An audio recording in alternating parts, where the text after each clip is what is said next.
Ready to go? Okay, that's good. Stream it live. Okay. Okay, good morning everybody, and welcome to members of the public for the Cabinet meeting for the Vale of Whitehorse District Council.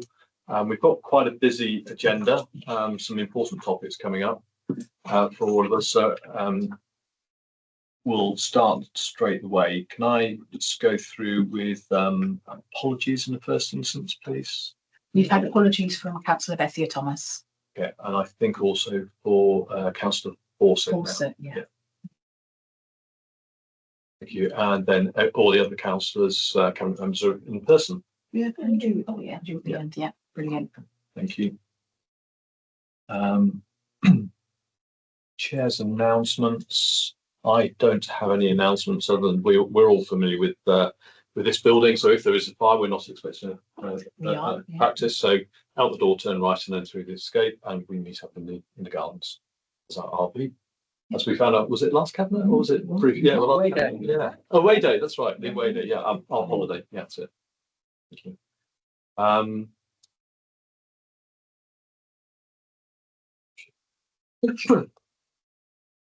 So, minutes of the last meeting. Did everyone have a chance to look through the minutes of the last meeting? Yeah. So, can I have a proposer for the accuracy of the minutes? Thank you. So that's Councillor Edwards. Seconder, Councillor Crawford, and all in favour? Yeah. Thank you. I'll sign those at the end of the meeting. Thank you. Okay, and item 4 then is declaration of interest. This is to receive any declarations disclosable pecuniary interest, other registrable interests, and non-registrable interests of any conflicts of interest in respect of items in the agenda for this meeting.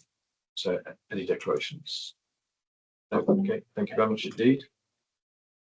Okay, item 6, public participation. I think we have two speakers to the cabinet.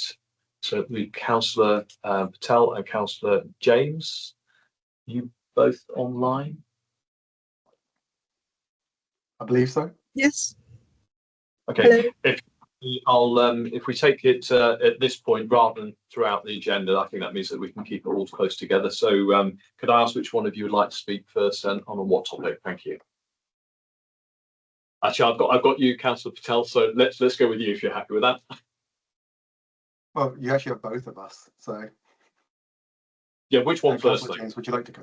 I would quite appreciate going first. I'm actually in the middle of a work meeting as well that I had to excuse myself from.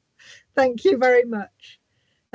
So I've come to talk to you about the revenue budget and capital programme item that's before you today. So what I'd like to say is really about the action on climate change. When you met in September, you confirmed that the council would continue to target net zero carbon emissions for its own activities by 2030. And the report you reviewed then recognised that this will be extremely challenging. And importantly, the report outlined the main steps that are still needed to achieve this target. And some of that work has funding secured and the work is underway. But after that point, more than half the work does still remain to be done to achieve net zero. And we must make every effort to carry out that work if we're taking the net zero target that we've set ourselves seriously. So there's no doubt that climate change is a crisis for all of us. Despite global agreements to aim to keep average warming below 1.5 degrees, 2024 was the first year that broke that threshold. Every 10th of a degree matters because we won't know until too late where the climate's tipping points are. Cutting emissions quickly matters because it is the accumulation of greenhouse gases that drives warming. And the later we cut our emissions, the more greenhouse gases will be out there in the atmosphere. And that's why we set this tough target, to drive that urgency. But also before you this morning is the council plan setting clear priorities for the council, including climate and nature recovery. The public consultation on the plan shows that this priority was the most strongly supported by residents, with 82% of respondents agreeing that this should be one of our priorities. So there's no doubt that 2030 target, however tough, is the right target, and we should be fighting to achieve it. So what I'd like to ask you today is, where is the action on climate change in this budget and in this capital programme? Funding is tight, but that is why we prioritise. And we and our residents have identified this as a top priority. But do you mean it? I don't see any new resources identified to deliver the building decarbonisation, the solar generation, and the waste vehicle replacement that we know from officers' reports we need to do to reduce our own carbon emissions. While it may well be beyond our means to do everything, we can break it down and do as much as we can. We should not have set the 2030 target if we didn't mean to do our utmost to get there. So I hope that you please consider that when you're looking at particularly the revenue budget and capital programme for you today. Thank you very much. Thank you for sharing your thoughts and for your question. I mean, I think broadly you've already answered really in the first instance, which is, you know, we have to manage the budget within what is available to us. We have a legal requirement to have a balanced budget, and we also have to make sure that we look for the full medium-term financial plan. We will discuss that a little bit later, obviously, as we get to that agenda item. If you are content, I will pause at that point and we'll provide you a written response rather than go into the detail of trying to work out exactly where within the budget these things are coming. Thank you. Thank you very much. And Councillor Patel.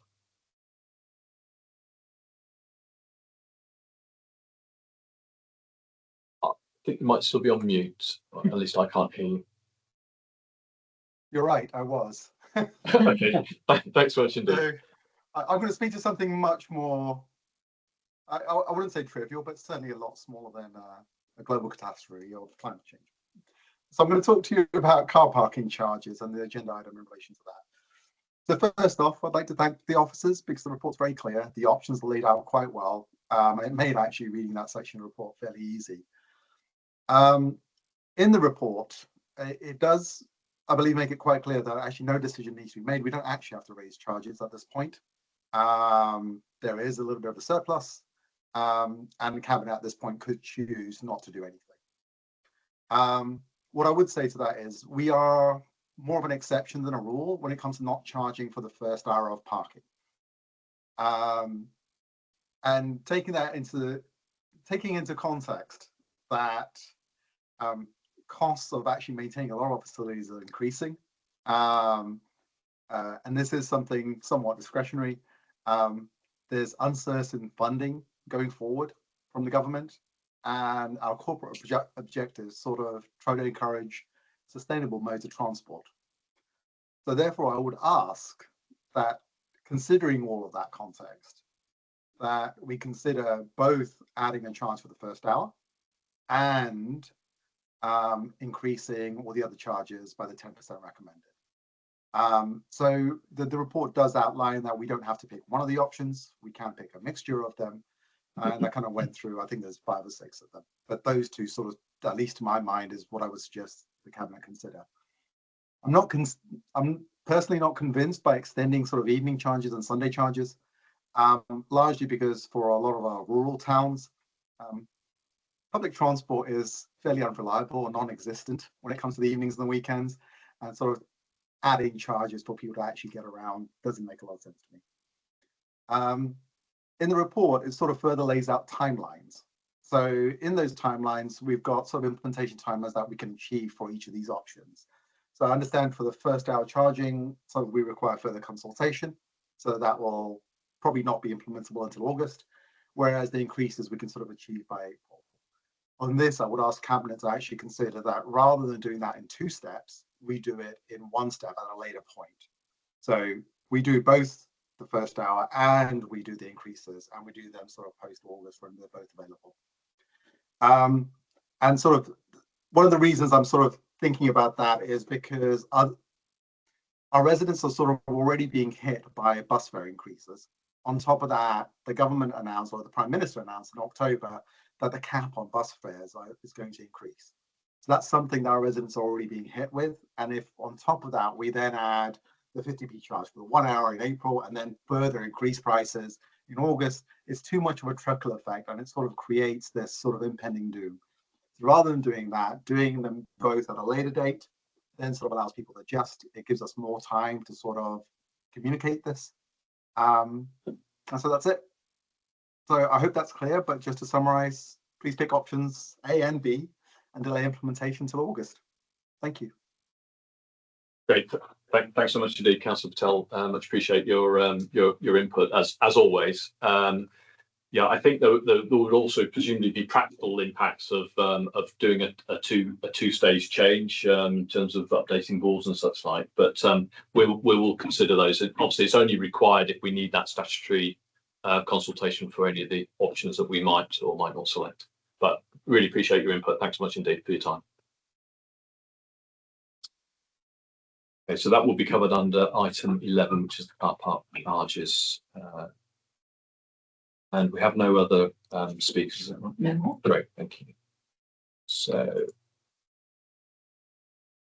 on to recommendations and updates from other committees. So I know that we had the JAG sat to look at the Treasury management, and scrutiny looked at both the revenue and capital on Tuesday night.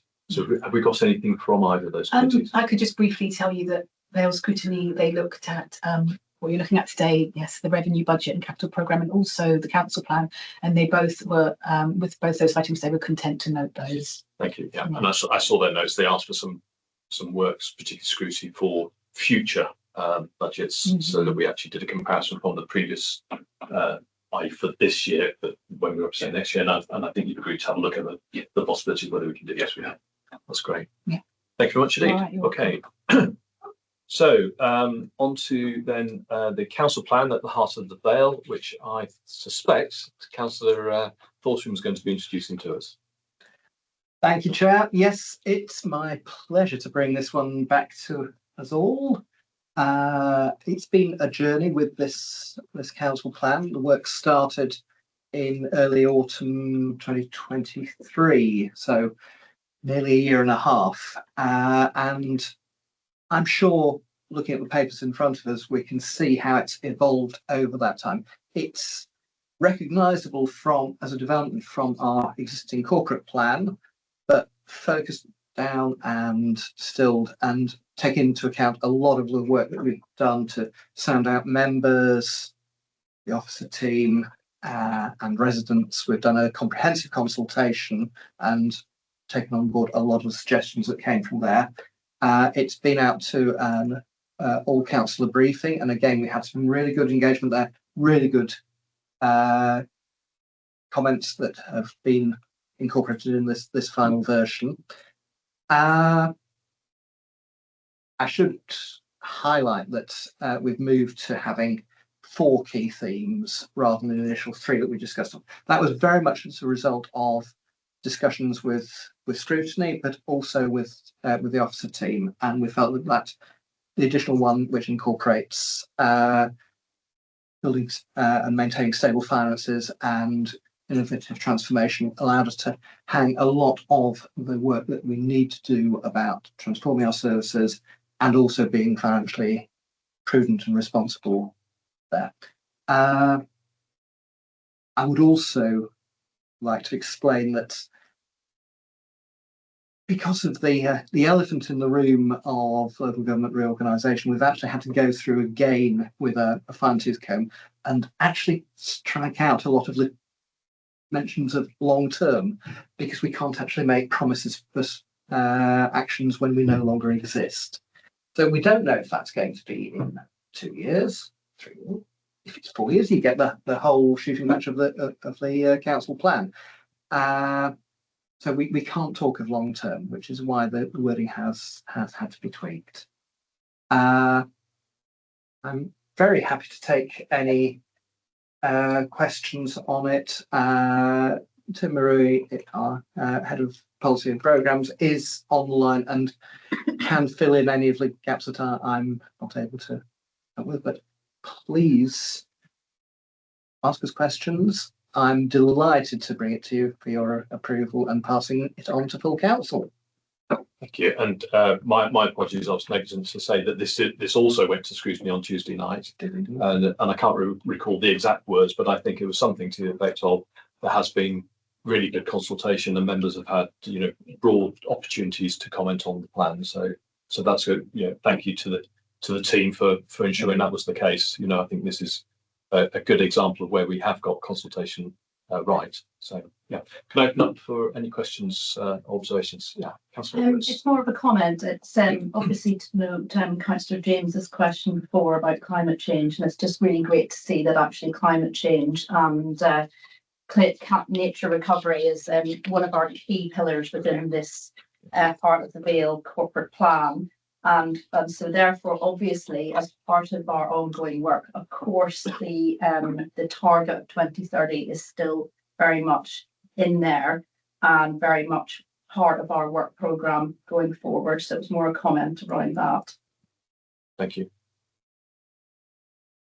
Any other comments, observations? No. Okay, thank you very much. So the recommendation then in the report was to approve the council plan and recommend it to for adoption at full council.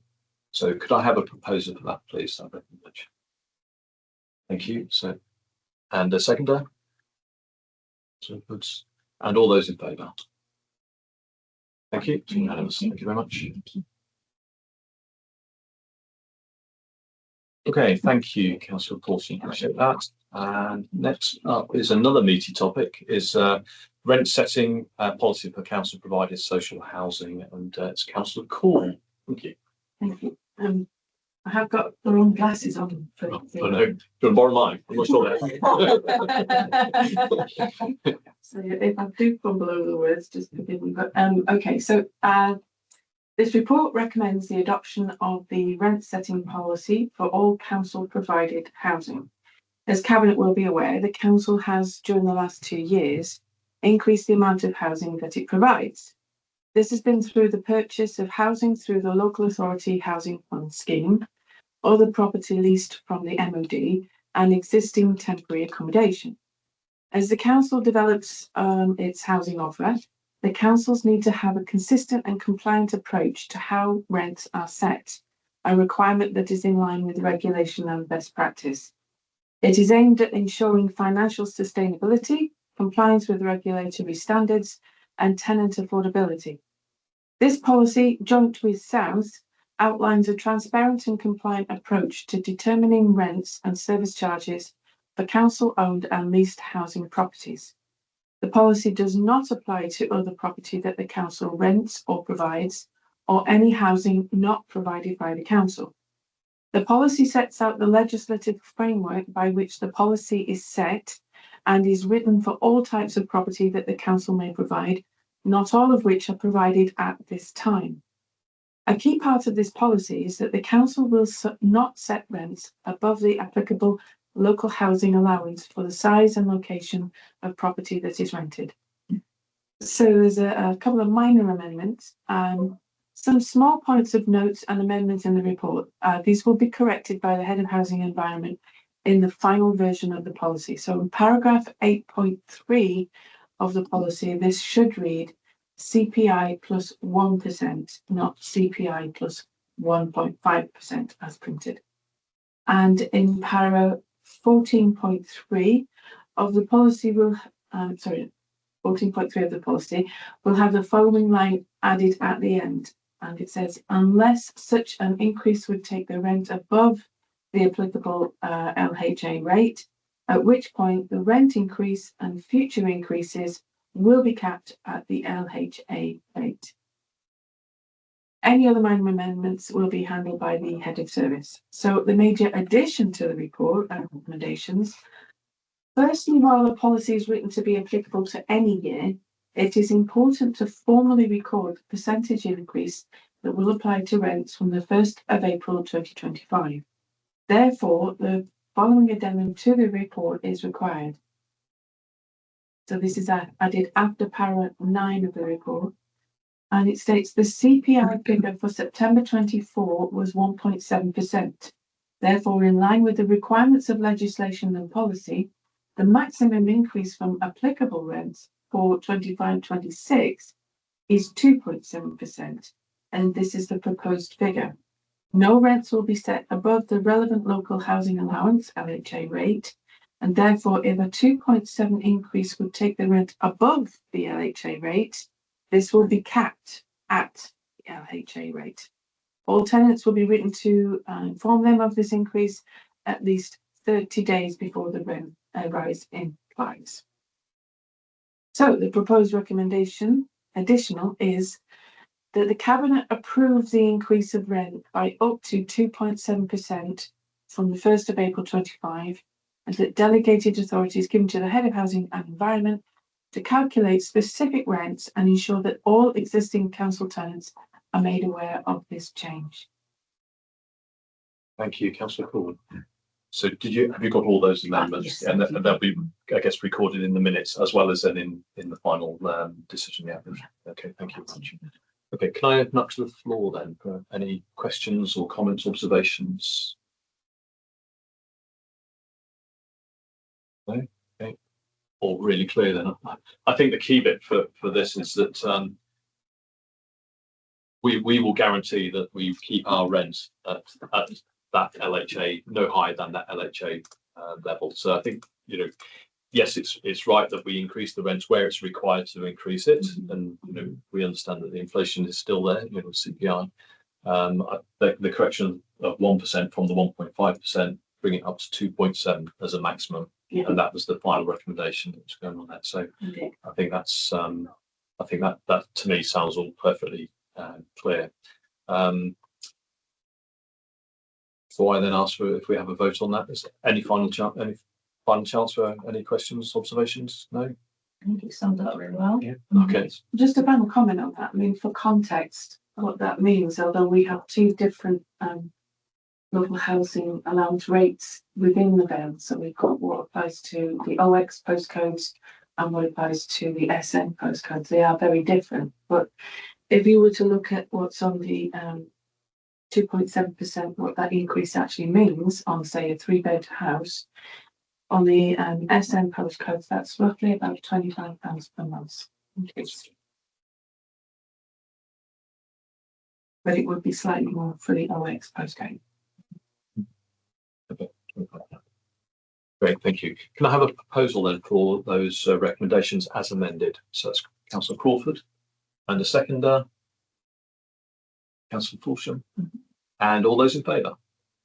Okay. I think we're unanimous. So good. Sorry. Thank you. Sorry. Yes, unanimous. Thank you very much. Thanks, Councillor Cole. Appreciate that. Actually, I think the next one's you as well. So we're on to item 10, purchase of housing using Section 106 funding. Okay, so I'm really, really pleased to be doing this one. Yeah. So we can actually kind of start making a difference with the monies that we have. So this report is seeking permission from Cabinet to request that full council approve the allocation of Section 106 funds for two purposes, both of which are to support the provision of housing in the district. The background of the report outlines how the council obtains funding through Section 106 agreements to support the provision of affordable housing that has not been delivered on development sites. This fund is accessible upon application to any qualifying housing provider. Officers have made me aware that since the initial writing of the report, paragraph 9 is actually incorrect, as on 13th of January we received from a recognised provider one application for approximately 1 million of funds for the Section 106 housing balance. So this application has not yet been fully assessed by officers and is unclear at this time whether it would be recommended. So the previous report actually stated that we hadn't had any applications 2 weeks ago. So yeah. It's good. Indeed. So that has obviously been assessed, and we're not really sure what the basis of it is just yet. So the report also outlines the council's current need for temporary accommodation for single people and couples that is not currently well served by existing temporary accommodation provision. The council currently spends hundreds of thousands of pounds per year on bed and breakfast and hotel rooms, and the proposal is to minimise this by directly providing more self-contained accommodation. Part 1 proposes that by using just over 2.1 million of Section 106 funding, the council would source suitable housing for singles and couples, mainly one-bedroom units. The strategic property team would source, survey and purchase suitable units that would be provided by the council's housing delivery team. If there was a point in the future when the need for temporary accommodation has reduced, officers will be able to consider the change of use to general needs social housing. Part 2 of the report outlines how the council have bought and are buying 22 housing properties through the Local Authority Housing Fund, the VAL, for which 40% of the capital was funded by government grant. The proposal is that the council's share of the remaining capital costs would be funded by Section 106 funds, and the ability to do this is outlined within the report. As some of the purchases under the LAF scheme have yet to be completed, it is not possible for officers to say exactly how much capital will be required. Therefore, officers are asking for full council to enable them to spend up to 3.8 million of eligible Section 106 funds. All purchases are using Section 106 funds. Under both parts of the report will be subject to ensuring that the terms of the original Section 106 agreements from which the funds were obtained are adhered to. As shown in Appendix 2, the current Section 106 balance is just short of 6.2 million. If both parts of this report are approved and the full amount required for LAP purchases is used, this would reduce the current balance of uncommitted funds that could be bid for by affordable housing providers to approximately £200,000. Overall, this report outlines how the council is proactively developing as a housing landlord and tackling the homelessness crisis in a way that aims to provide more suitable accommodation and reduce the overall costs to the council. Thank you. Thank you, Councillor Cole. Any questions for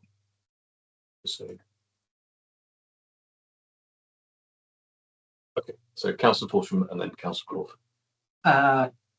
Just an observation that actually I think this is a really positive development, really positive scheme.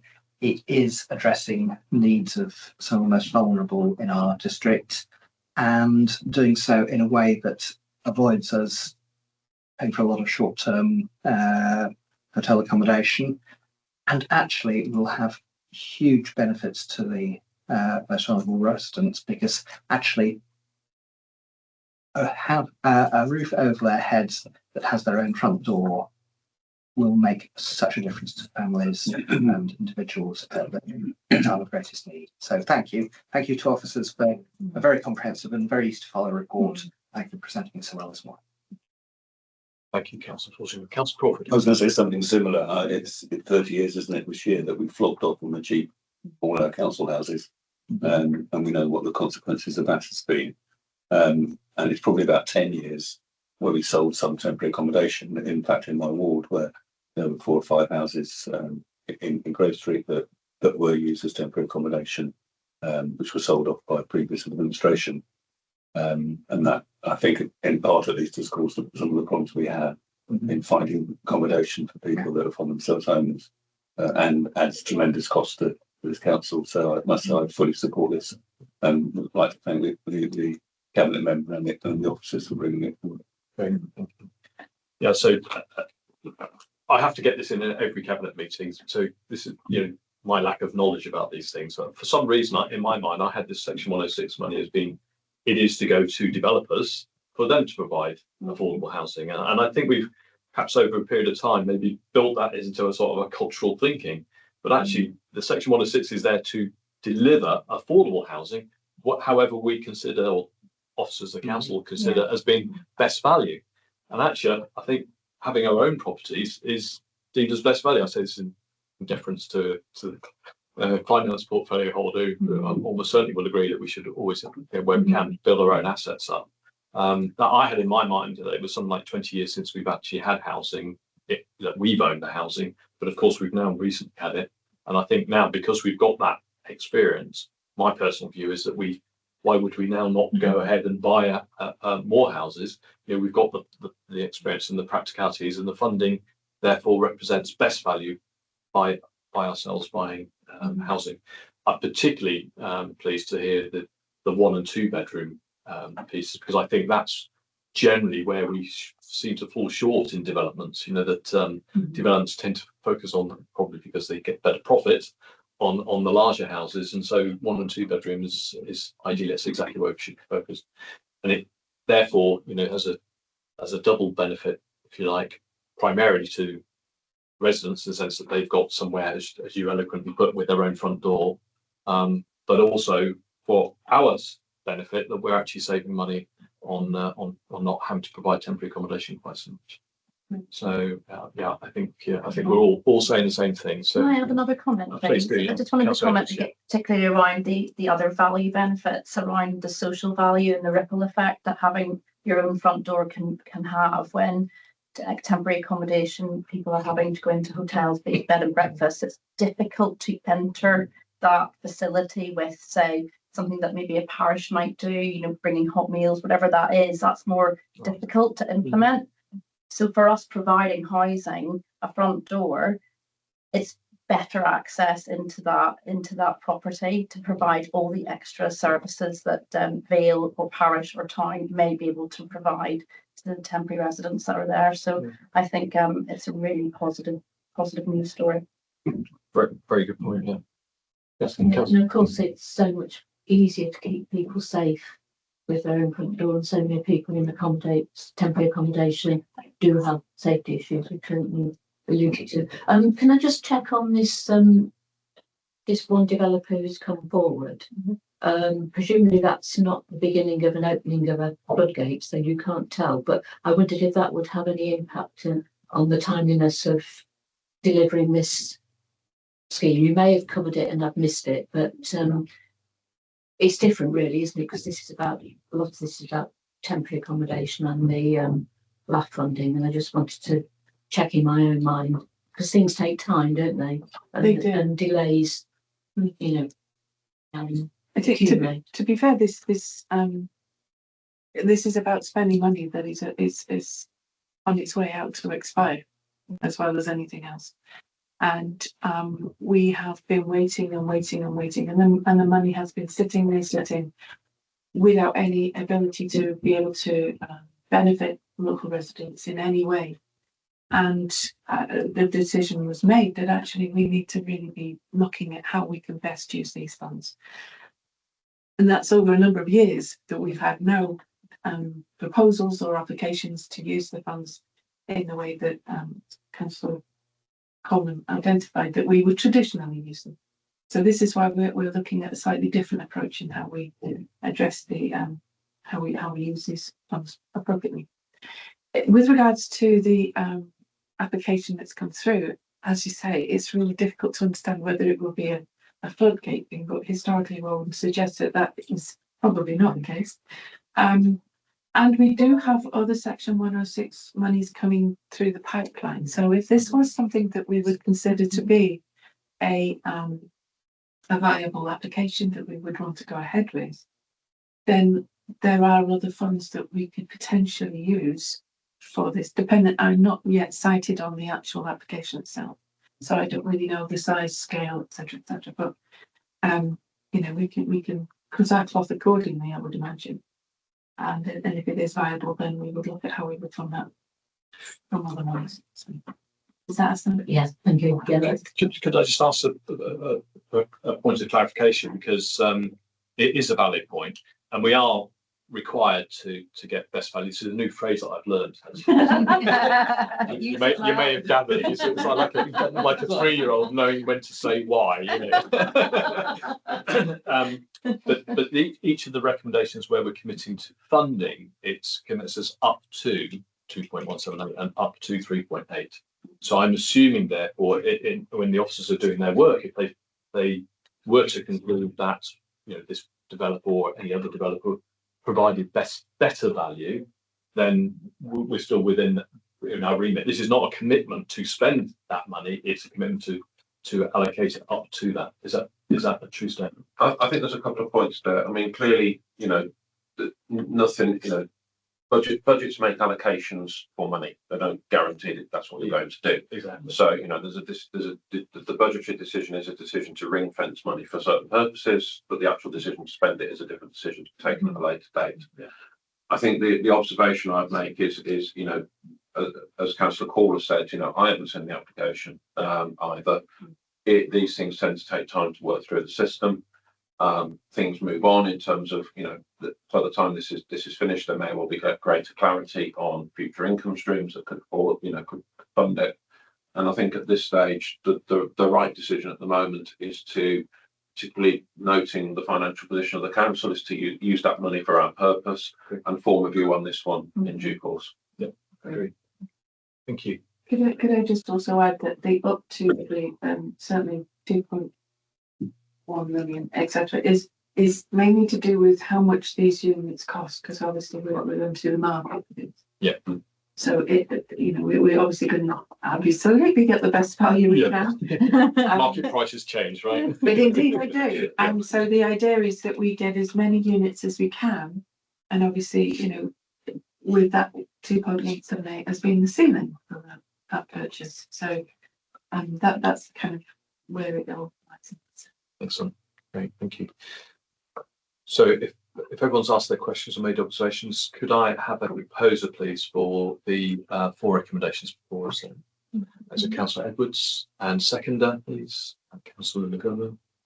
Okay, all those in favour? So it's unanimous. Thank you. Okay, on to then item 11, which is car park fees, which is me to introduce. So excuse me, I'll just take my chair hat off and I'll put my portfolio hat on. This report then is for 2025, which starts on page 83 of your pack. You've all had lots of time to read through it. The report is in line with our car park pricing policy, which requires Cabinet to review the car park fees each year, and the aim is for car park income to at least meet the cost of running the car parks. As Councillor Patel said, the report also does highlight there is no requirement for us legally to increase the fees. This is for us to consider whether we wish to do so or retain them at the current value. So Cabinet agreed to stop issuing car park permits at reduced rates for residents from December 2020, but have a 10% increase each year. So the last increase on those was April 24. So from April of 25, there will no longer be any reduced price permits for residents, and that was a decision made by the previous administration in 2020. Last year, the Cabinet agreed to a new differential car park fee structure, with car parks in the town centres being more expensive to park than those on the edge of town. You can see in the car park income and expenditure in table 3 on page 86 of your pack that for the first time in a while, we are forecasting a small surplus income from the car parks this year of some £50,500. However, looking forward, due to increased running costs like premises costs, which include the business rates we pay on car parks, or the depreciation of land, by 2027-28, there is a small deficit in the accounts of some £3,000. In addition to the annual car park fee, car park review by officers, the council commissioned a review of the car park fees by a specialist consulting company called Commercial Gov, who look at income generation and innovation to help the public sector. The recommendations from the Commercial Gov are in options A and B on page 87 in your pack. And I should point out those option A and B as referred on page 87 are not the same as option A and B that's in our table later on. It's some confusingly, but they're similar, but they are different. Based on the recommendations from Commercial Gov, officers propose a number of options for the Cabinet to consider, and these are summarised in table 7 on page 90 and 91 of your pack. And I'll very briefly go through those. Option A was to increase the charge for 50 pence for the first hour. And second, option B is to increase all car park fees by some 10%. Option C involves introducing a calculation that will help officers clarify how the annual car park permits are charged. It's a calculation, it's basically the cost of parking each day, 5 days a week, but then with a 50% reduction. And key to that will be an option for residents to pay on a monthly basis rather than an upfront annual fee. Option D is to have charges for parking on Sunday in all car parks, and currently it's only those in Abingdon by the river, Abbey Close and Ripe Farm and Hames Meadow, that charges exist today. Option E is to extend the car parking charge into the evening. And then lastly, option F is to make it simpler and clearer how we charge for people or companies wishing to reserve bays in car parks for special events. This is something that would be delegated to the head of development and corporate landlord. Perhaps just expand a little bit on that. So currently, the head of development and corporate landlord can allow the use of the car park at no fee for things like Christmas fairs and such like, which we do quite regularly. Occasionally there will be a requirement for, or someone will make a request for a number of parking spaces to be reserved for their use, perhaps to have, so they can have access to an adjacent premise. So we do actually recharge for that, but there's nothing in writing as to how we recharge, and therefore this option effectively just formalises that. And you can see from table 7 in the column called implications that for straightforward increase in fees, these can be amended by notices in the car parks and in newspapers. And if there is if there are no delays to the implementation, officers would aim to arrange for the charges to be made from the 1st of April of this year. In other changes, if other changes are agreed, which involve anything other than increase in fees, and as Councillor Patel suggested, the charging for the first hour, currently free, that would fall into this category. There is a requirement to have a statutory consultation, which then would mean that we would be unable to implement those after our consideration until at the earliest July 25. So Cabinet then is asked to look at the options to change the fees, or whether we wish to change the fees, and agree the parking fees for the financial year of 25 and 26. So I'll open up for discussion. I mean, you're closest to this, Mark, aren't you? Because it's your 30. Well, sleep in a car park. I just maybe I think we'd welcome some advice. Okay. From you, what the best options would be from those that are being presented by the officers. Thank you. So I think I would start perhaps with the easiest one, which is option F, which is the recharge. And because this is something that we already actually do, what this is doing is protecting ourselves, that if somebody were to receive a charge, that they could then not come back and say, well, where does it say you can do that? So option F, I would recommend, and I think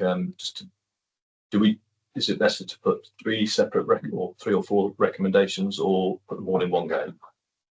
How would you prefer us to do this? Because it may be that some of Cabinet would agree with an option, whereas others don't. Perhaps we need a vote on each one individually.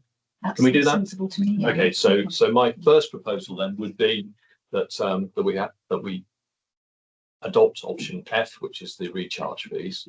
So I'll propose that. Can I have a seconder? And a vote, all in favour? Thank you. So that was agreed. Thank you. My next one then is option C, which is the permits. So whilst the increase of by charging the permits by the formula that's advocated, which is 5 days a week for the cost of the car park for that day, and then with 40% reduction, obviously means it's a benefit to the residents in the sense that they do get a reduction on something if they were using it regularly. It also is a benefit from our perspective that we can explain how we come to those charges. It's not just we're going to charge you £1,700 for parking in car park X. I think the other advantage which I've had residents or anecdotally residents say to their ward members is they would like to go for the permit, but they can't actually afford to pay for the 12-month. And by paying monthly makes that much more manageable for them. Yeah. There is a marginal increase, I have to look up in the table. I think it's £40,000, but actually quite a lot of that will probably be from the residents' car park, which now will become part of the normal parking permits. So it does bring in a marginal increase of revenue, 40,000. But I think the key bit is the benefit to the residents. I would say enables them to sign up for a month and pay on a monthly basis. They can renew that automatically, as I understand it, or they can say, you know, I'm going on a world cruise for six weeks, and therefore I don't want to pay for July and August, and they can renew that then for September. So I think that's a far more practical way. So that would be my suggestion. I'm open for discussion on that.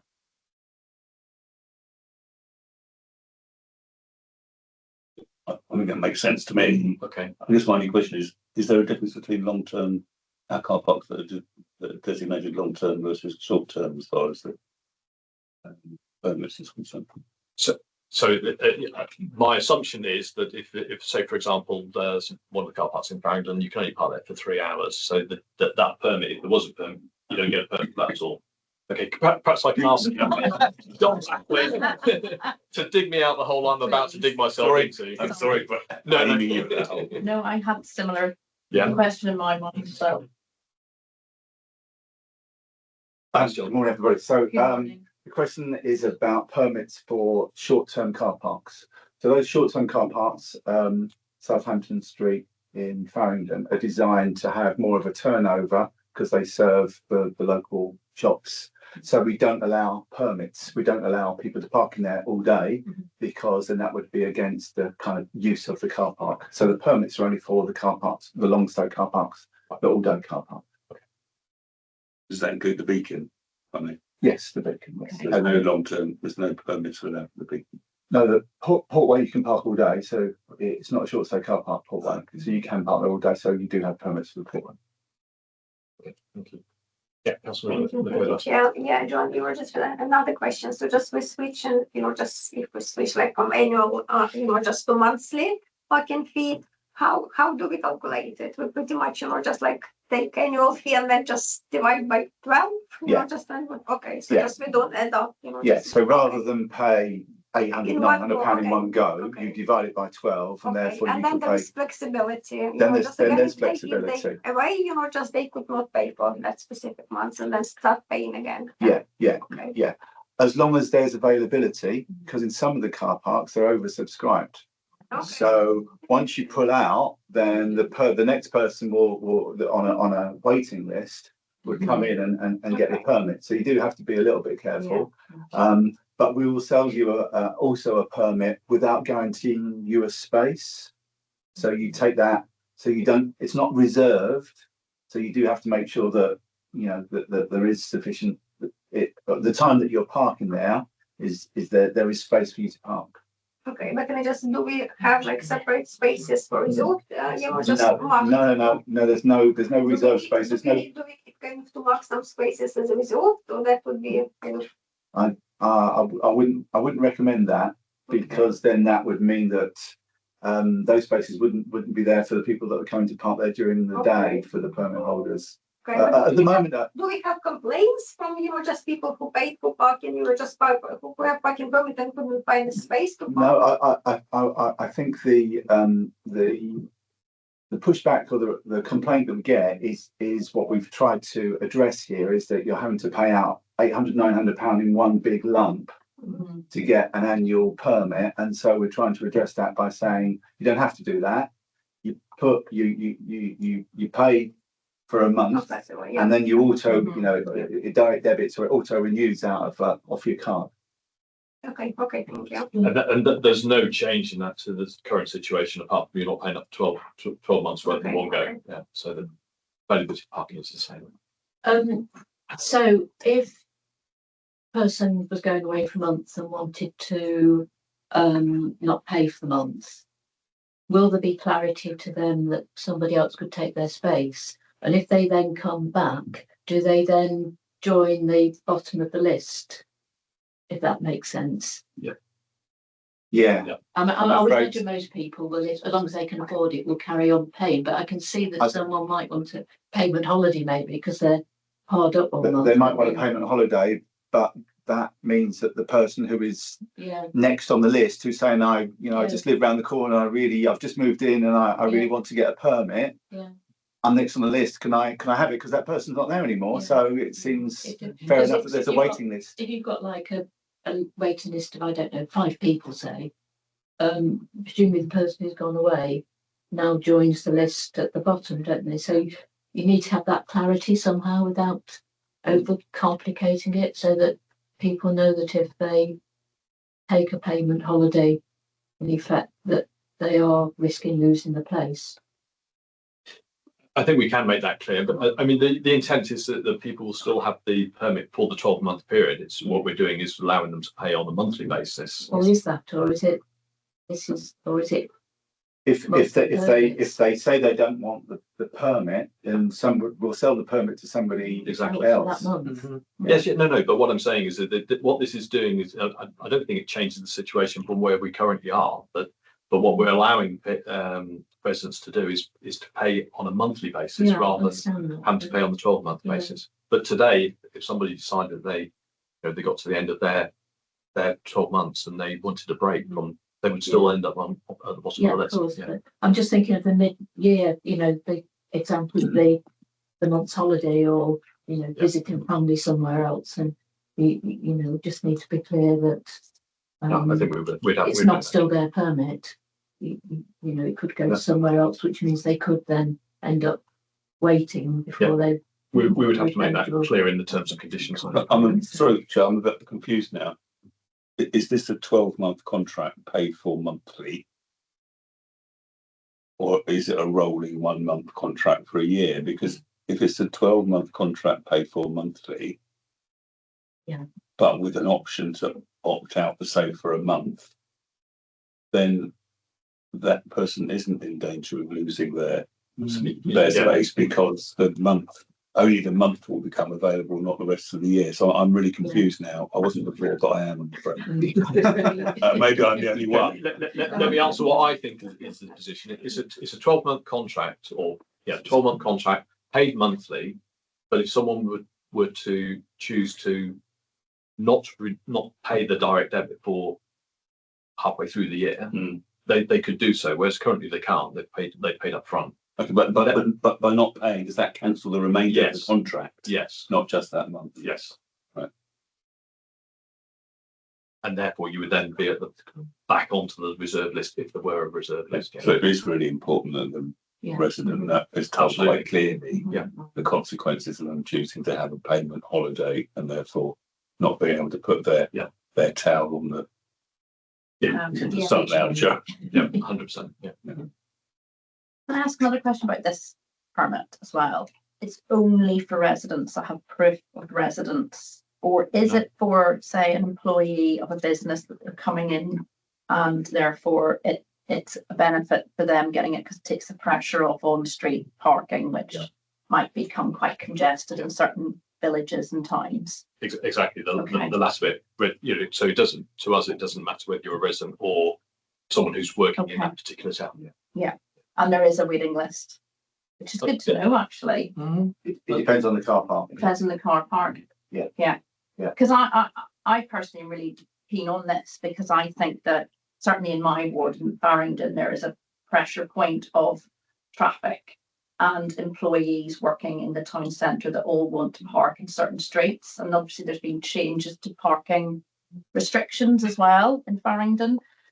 So I think if there wasn't a waiting list, there's an opportunity for the Vale to market this as well as something that can ease congestion or the pressure of on-street parking in the town, which would mean that the benefit for me is that actually that encourages the flow of traffic coming in to, say, Southampton Street more, or the 15 minutes, 30 minutes no return parking that's there, because if the employees are encouraged to pay for a permit, which is cheaper to them or whatever, then that's quite a good thing to happen. It's a good news story. So I guess if there was no waiting list in Farringdon, then that'd be good, because I do know some employees that just pay every day, and you know, they don't sign up, and they probably don't realise there's a 40% discount on it as well. Well, there currently isn't, but they're yeah. But they will. I'm sure that that would be very, very beneficial to them. Yeah. So yeah. Thanks for the clarity. Any more questions, observations? Yeah, Councillor. Thanks. I'm aware that if there's suddenly a churn in residents with permits cancelling and then restarting, that will be an additional administrative burden. Was there any proposal to say, okay, a minimum of a month's notice if you're going to cancel for partway through the year? And was that reduced the? I haven't fully fleshed out all the terms and conditions, but what we're hoping to do is to reduce the administrative burden by having virtual permits. So just like councillors have moved on to something where you don't have a ticket, it's all done on an app. It makes it much easier to renew, because if you stop your payment, then the app doesn't work, and the car park inspector will know that you haven't got a permit. So there isn't any correspondence, there aren't any letters, there aren't any reminders to say you haven't paid or you should pay. We're hoping to move to a virtual permit. Great. That's cool. Thank you. Can I just ask, I appreciate not every car park has got a waiting list, but for those that do, what kind of numbers are we talking? People into it's not hundreds. It's not hundreds of people. It will be in the tens of people. And is there any benefit to actually allowing more spaces to be rented? Yeah, we constantly look at the balance, and depending on the car park, look at how many permits. Because we do get usage surveys every year. So if we find a car park has got some capacity from normal day-to-day use, we might want to say, okay, well, let's increase the number of permits. And SABRA, we meet with SABRA on a monthly basis, and they might say to us, okay, well, there's a little bit of capacity here. This month we haven't sold this many permits, and I can say, okay, well, operationally we can increase the number of permits. So it's just getting a balance, and it depends on the car park. Good to know it's being managed dynamically then. Yeah, thank you. Yeah, just pretty much comment. Just again, it's good to know that we're moving to the monthly subscription. So just we kind of keep the business model up to date. Yeah. So again, kind of, just the intention is good. Just that allow to spread the course. And then, just again, obviously you will have time to figure out the details. And, just like little, things, just around that. And then we'll see, just again, playing budget for next year. We will evaluate, just what happened, and then see what we can improve. But pretty much, yeah, that's a good initiative. Thank you. Any more questions, observations? So perhaps if I can try and summate that. So I still personally think this is a good option for us to take. Okay. I think because it puts clarity on how the permits are charged, which can always be a good thing. We need to be open. It also gives those who perhaps cannot afford to pay in one large instalment the opportunity of paying in monthly instalments. I think we should see it as a scheme that is, and I hopefully use the right phrase, Andy, this is a 12-month contract that you can pay monthly, but you have if you wish to cancel, then you may do so. At which point you would then have to apply for the permit to restart. In which case, if there was a list of a reserve list of 5 people, you would be at the bottom of that list. So that's a proposal that. Okay. So that's option C we're talking about. So that's option C, yeah. And we're, yeah. So, okay. So it's Councillor Crawford to propose. Yeah. Councillor Coulter second. All those in favour, please. So that's unanimous. Thank you. Okay, the one then that's perhaps that I would suggest, which is potentially a little bit more tricky, is I would recommend option B, which is the 10% increase overall. However, because of the cost of living crisis that we're in, I think 10% would be on the high side. I know that there is, a predicted surplus at the moment of 50,000, which of course is reducing as we get further on in the medium-term financial plan. However, I think that 50% is 50,000. We are a little bit vulnerable on it, and I think putting the prices up around about in terms of the inflation, so 5%. Protects that. More importantly, two reasons for recommending this are the machines in the car park are currently coming towards the end of their life, and they will need replacing.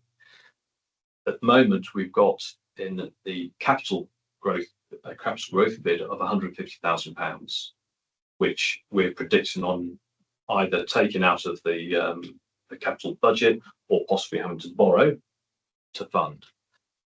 My view is that car park users should be paying for car park facilities, and therefore the machines, if we can cover it, should be funded by those people who use the car park. And hence I would like to try and protect that by saying, let's increase the car park fees by 5% or rounding up to 10p where needed. And my second reason for saying this is, whilst we've got a surplus in the early years, across the medium-term financial plan, it gets harder and harder each year. And we'll cover this in a little bit more detail when we get to those agenda items.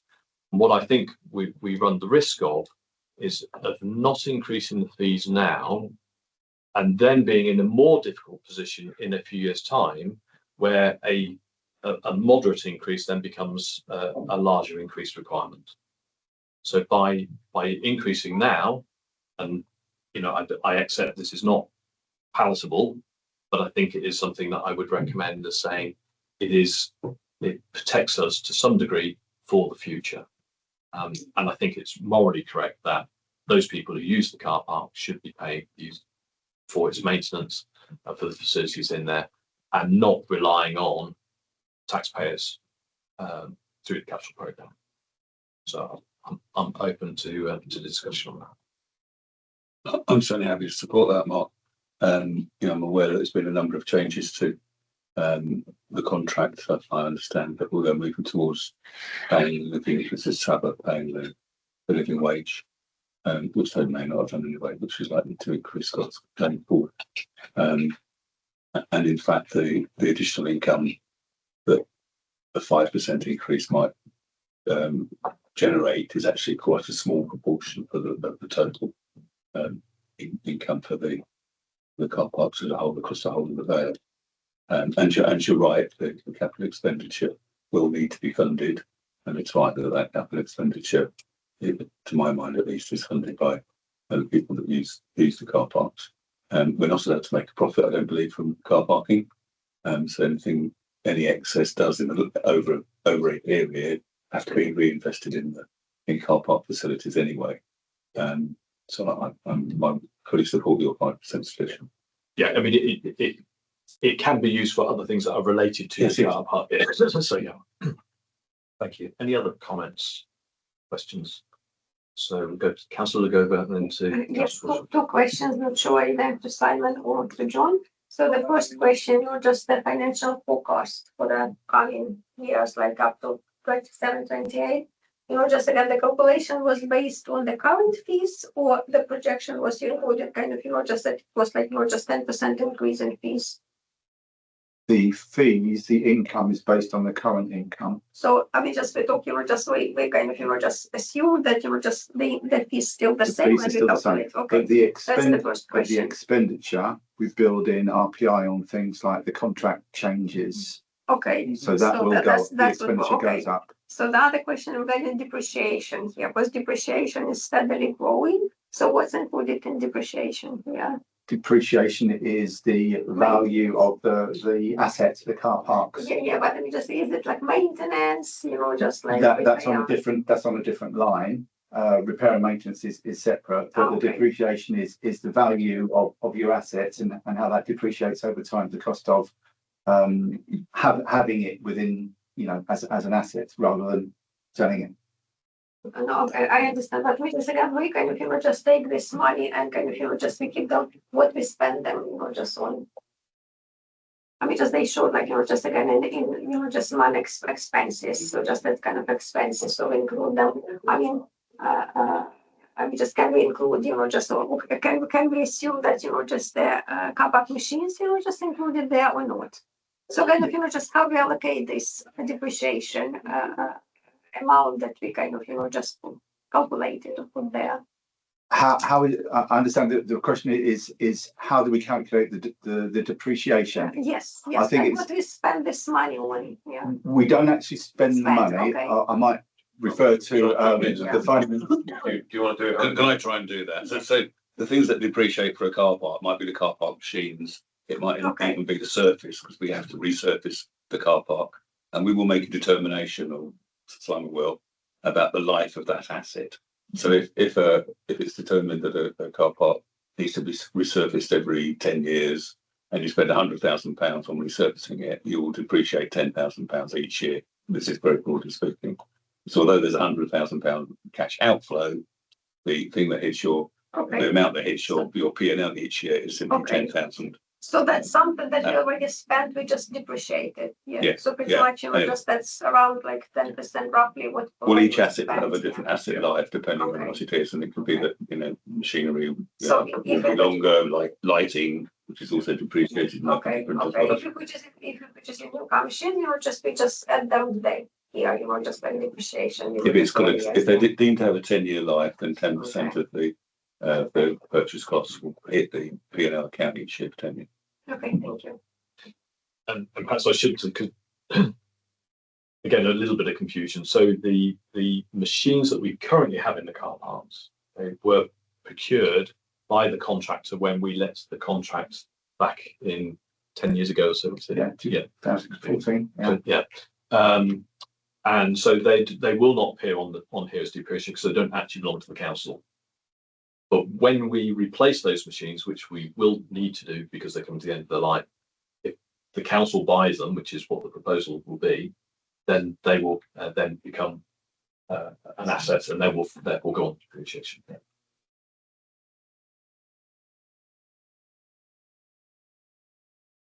Sorry, it was Councillor Fulton and then Councillor Edwards. Yeah. I think you've just highlighted what I was wanting to dive into, which is which of the assets within the car park are the responsibility of the contractors that we have a contract for managing car parks, and which are provided and maintained by us.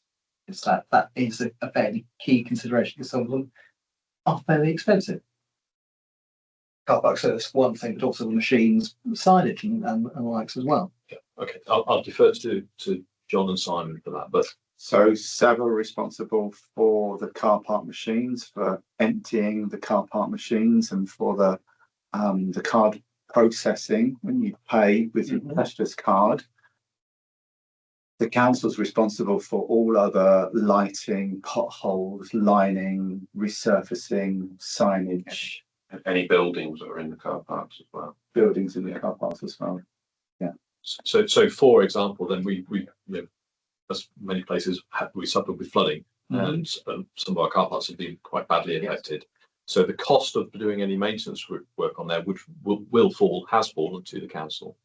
The work that we've done in the two car parks at Portwell and currently at Cattle Market to put the rain garden in and redo the surface, although we have a shared contract with Thames Water to help fund it, the remainder of that will fall to the council.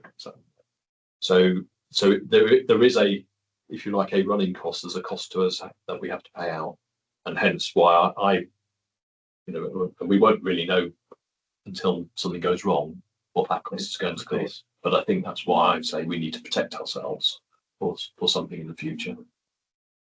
Yeah. Inevitable rainy day fund. Yeah, it never rains here, does it? That's right. Yeah. Okay, so Councillor Edwards.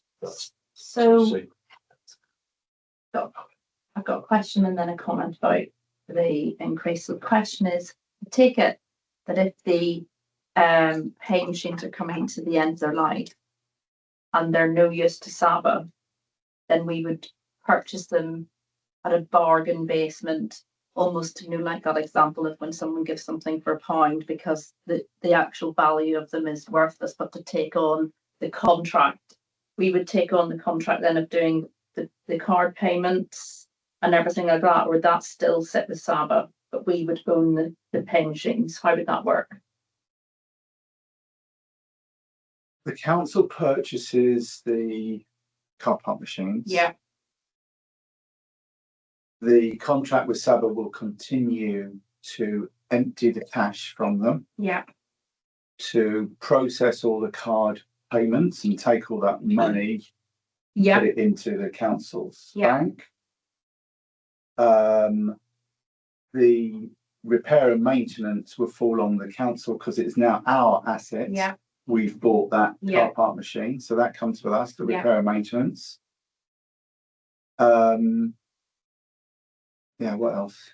Would we then, if we wanted to have another service provider, like an app-based service provider, like a Ringo or something like that, would that be part of our come under us to do that? Would that be Saba? The provision of a pay-by-phone provider falls under Saba as the contract. At the moment, they're using Connect Cashless as a pay-by-phone.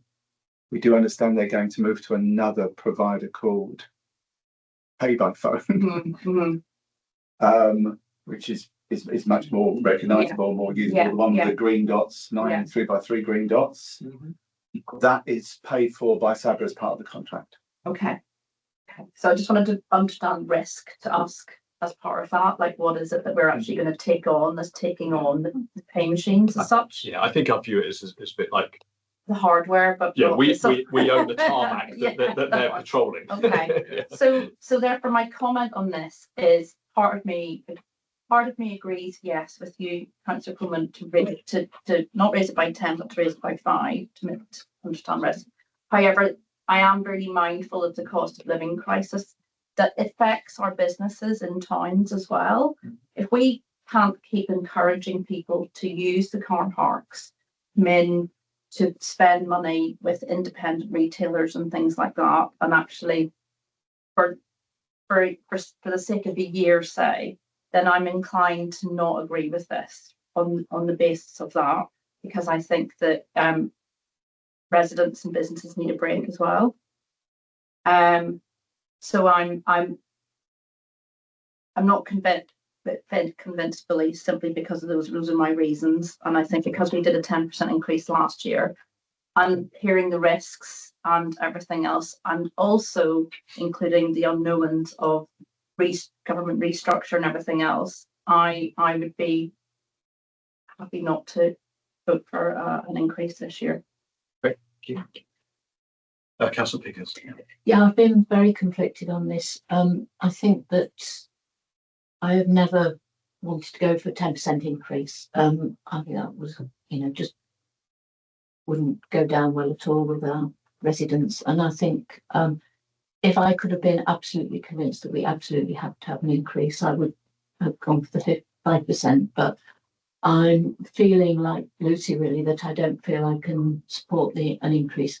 And I think, I hear what you're saying about machines, but I think before you even think about machines, you need to think, which way is the world going? And I think improving the app experience is really, really important. And it would be nice to have the same apps as the on-street parking, which, as you know, we have on-street parking paid in Abingdon, and that's Ringo and APCO. The other thing is what we tend to forget with town centre parking is it's not just the shoppers. I mean, it's all the people who work in the businesses in the town, and they're not taking a few pence of an increase. They're taking a few pence times by the week, times by the year, and you're putting. If you start putting the car parking cost up more than their salaries are going up, they're working that they're losing money. you know, in effect. And the other thing that then happens, and it happens a lot in Abingdon, is the pressure on the on-street parking. Places near the town centre where people would never have parked previously, they're parking there. And it's not shoppers, it's the people who are working in the town, you know, the people who are running the, you know, the employers who are, you know, running the businesses, and they've got all the other pressures on them as well.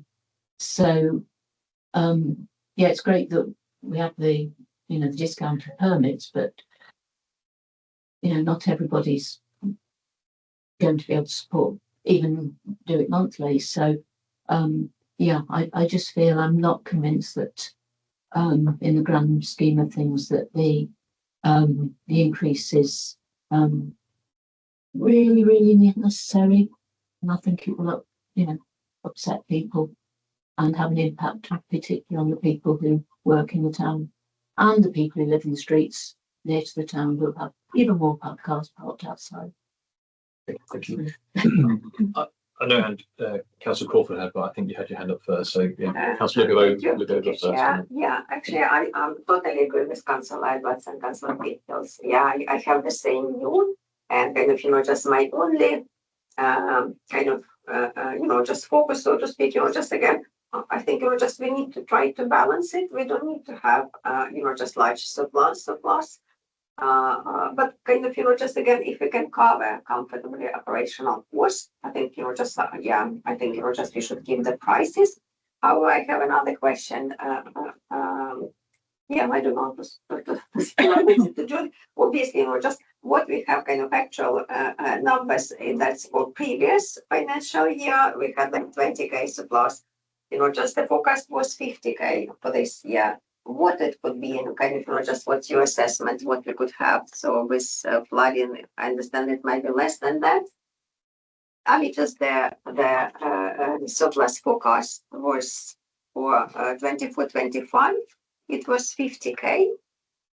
But I mean, just do you think, you know, just we can So kind of so achieve it, or, you know, it would be less? We will, you know, what it would be. Yeah. okay. So the forecast for 24-25 was made on the first 6 months of the year. Okay. This year, but since then we've had some quite severe flooding in November, and we've had to close the car park and the cattle market because of the archaeological investigations there, which will have an impact on the bottom line of the income. It's very difficult to say as we sit now what that will have, what impact that will have on the income at the end of the year. Will we have losses? I mean, just is it possible we're going to have losses at the end of the year, or it still would be? I would expect it will have an impact on the surplus and may reduce the surplus. Okay. I wouldn't like to give a figure as we. You think it will just it will still be a surplus. It will still have a surplus. Okay. At the moment, we're indicating £50,000 surplus. No, but I understand that may go down a little bit. Okay. Thank you. Councillor Crawford. Yeah, there's a number of things where we are, I believe, cheaper than most of the authorities already neighbouring us. And to not implement any increase at all would simply increase that and make us relatively cheaper still. We do have a commitment to net zero, and the truth of the matter is that the cheaper you make parking, the more people will drive their cars. And I understand the issues about congestion. I live quite close to the centre of town. And there are issues like that, but we ought to be encouraging people not to park, and frankly, a pricing mechanism is one way of doing that. And I understand our frustrations with the app. Councillor Pickles clearly explained, but you know, that's nothing to do with the machines. I don't think we need new machines anyway to replace the very old ones. Didn't fully understand the issue about buying them at bargain basement. Maybe there was a misunderstanding there. The existing machines, I understand, will simply be thrown away because they're not fit for purpose, and we will need to buy brand new ones. whatever the market is. And for those reasons, and it's interesting, isn't it, as well, of course, that the projected surplus of 50,000, which is quite a small percentage of the total income anyway, is probably under threat because of the flooding and because of the capital market excavations. I would certainly support the 5%. That's cool. I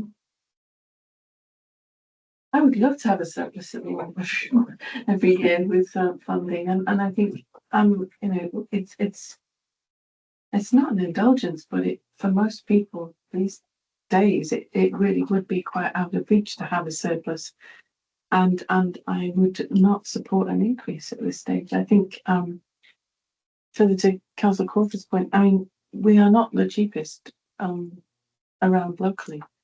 Whitney charges nothing for their parking fees, and certain the centre car parks, certainly. You're right. Every other authority though, we are cheap, right? Potentially, yes, but No, you know, they're No, that was part of it that we had with that consultation, the company that came in to look at and to see where we stood in the market. yeah, I appreciate that. And I don't think it's a bad thing. I think, you know, it's all very well putting it up, but ultimately people have still got to find that money. We're putting up our council tax, bus fares are going up, and you know, it's a difficult one when it's a discretionary decision, when we don't have to. And I think on that basis, I don't think we should. That would be my.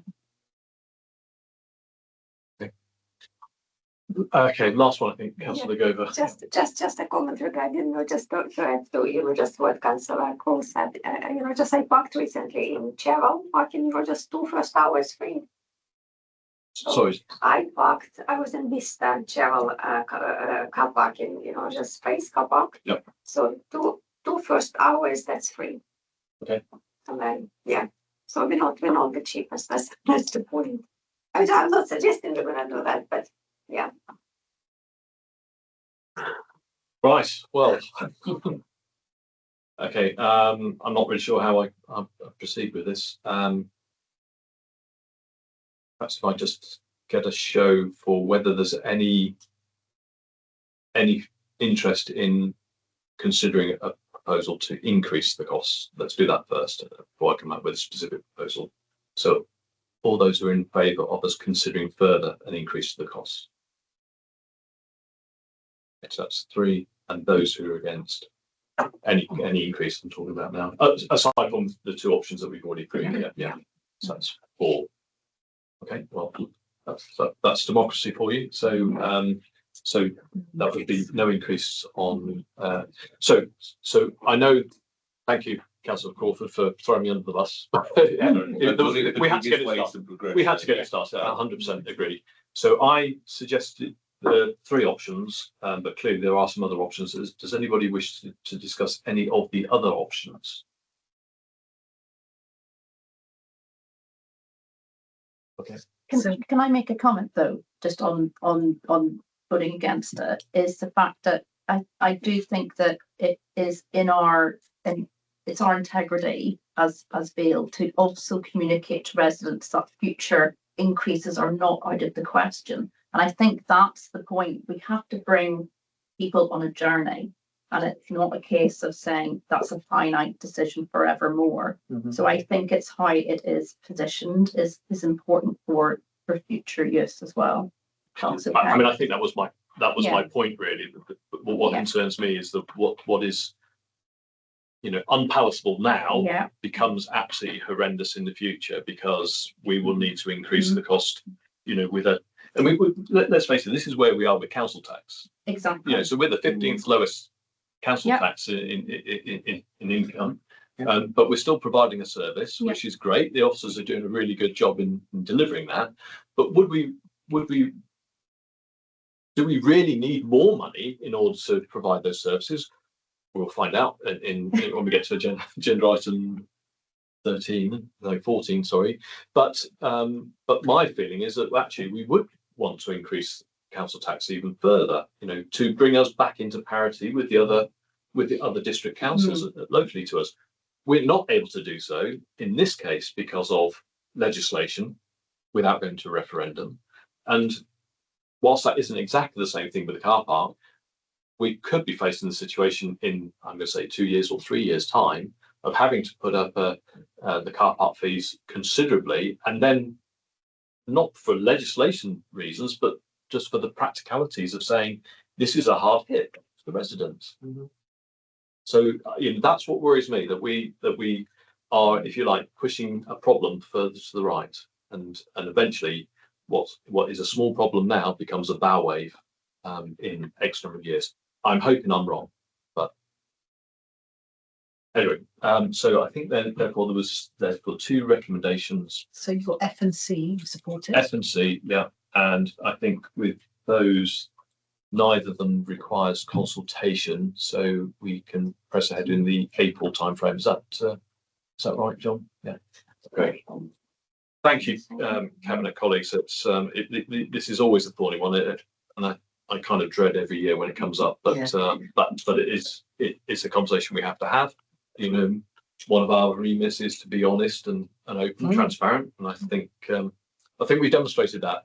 Chair, did you want to just look at the recommendations on the front?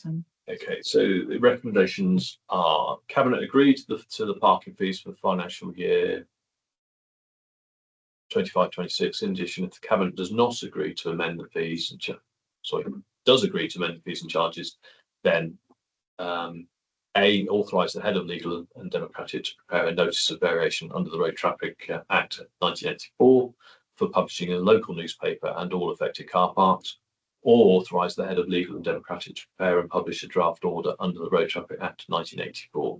So actually, in this instance, we're in the first of those clauses, which is that we publish in newspapers and affected car parks. And we authorise the head of development and corporate land law to oversee necessary communications and consultations and report back to Cabinet. So I will propose those recommendations. We've already voted on the 2 options.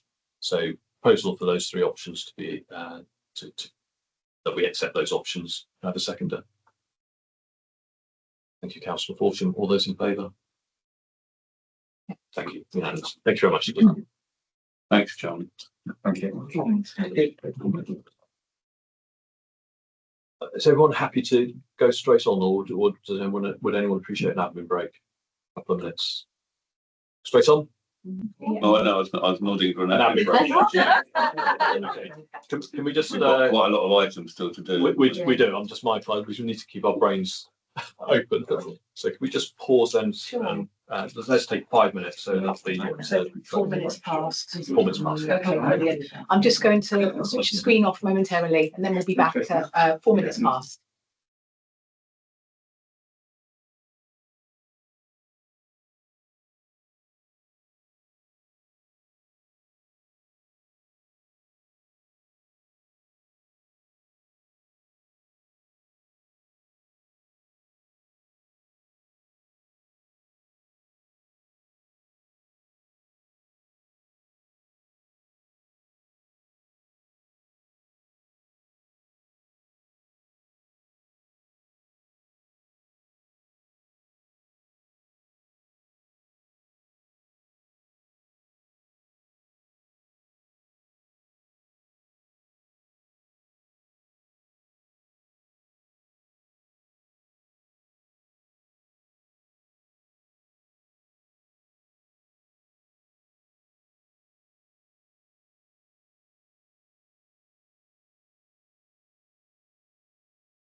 There we go. Right. Okay.